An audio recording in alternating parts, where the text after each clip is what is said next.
High, আমার এই নতুন খাতার প্রথম পেজটা আমি ফাঁকা রেখেছিলাম। ভেবেছিলাম এখানে একটা ঠাকুরের ছবি আঁকবো।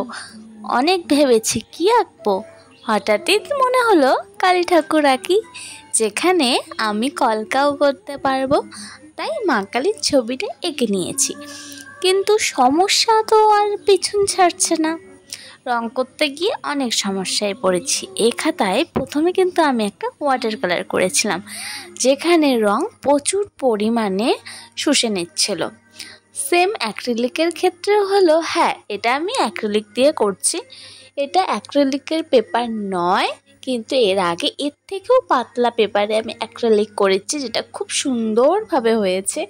কিন্তু এখানে একদম রং শুষে নিচ্ছিল, অনেকটা রং সোক করছিল, আর কালারগুলো ফেড হয়ে যাচ্ছিল, খুব হালকা লাগছিল, আর খুব একটা ভালো লাগছিল না। আমার করতে খুব অসুবিধা হচ্ছে। আমি জানি না এত ভালো ব্র্যান্ডের খাতাতে কেন এরকমটা হচ্ছিল, আমার একদম ভালো লাগেনি। সেজন্য এর থেকে ভালো আমার অক্সফোর্ডের খাতা, যেটা খুব সুন্দর ব্রাইট ফিনিশিং দেয়।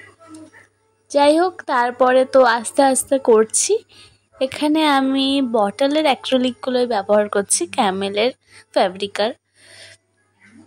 এখন আমি মা কালী জিপটা করে নিচ্ছি লাল রং দিয়ে। লালটা দেখতে পাচ্ছ তো এখানে খুব সুন্দর। এখানে ক্যামেরার একটু ব্যাপার আছে, যেহেতু ক্যামেরায় একটু ব্রাইট মনে হয়, আর রিয়েলে কিন্তু অনেকটা ডার্ক মনে হচ্ছিল। মানে লালটা পুরো খয়েরি মনে হচ্ছিল আমি লালের সাথে কালো মিক্স করেছি। আমি সত্যি কথা বলতে এই প্রথম খাতায় পেন্টিং করে শান্তি পাচ্ছিলাম না একটুকু। আমার অনেকটাই অসুবিধা হয়েছে, যেহেতু রঙগুলো হালকা হয়ে যাচ্ছিল। তো আমি শেষমেশ কোনো রকম জাস্ট ভিডিও করার জন্য বা এই জিনিসটা কমপ্লিট করতে হবে ড্রয়িংটায়, কোনো রকম রং বসিয়ে দিচ্ছি। এক্সট্রা কিচ্ছু করিনি, আমার মনই উঠে গেছে যে এটার মধ্যে আমি এক্সট্রা আর কী করবো, যেহেতু রঙগুলো এতটা, রং না পেপারটা এতটা বাজে। আমি জানি না এটা এই পেপারে কোন মিডিয়াম দিয়ে কাজ করলে ভালো হবে। চেষ্টা করব এরপরে চারকোল বা পেন্সিল শেডিং করতে, কিন্তু মনে হয় পেস্টেল ভালো যাবে। কিন্তু ওয়াটারের থেকেও আমি একদম স্যাটিসফাইড নই, ওয়াটার কালার করে অ্যাক্রিলিক করে তো একেবারেই নই।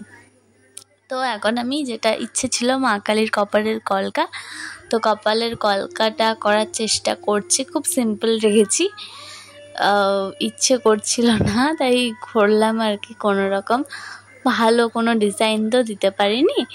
এখন শেষে অনেক কিন্তু কাজ ছিল, গলার মালা, মাথার টিকলি, প্রচুর কাজ ছিল। আমি কোনো রকমে জাস্ট কমপ্লিট করে ছেড়ে দিয়েছি।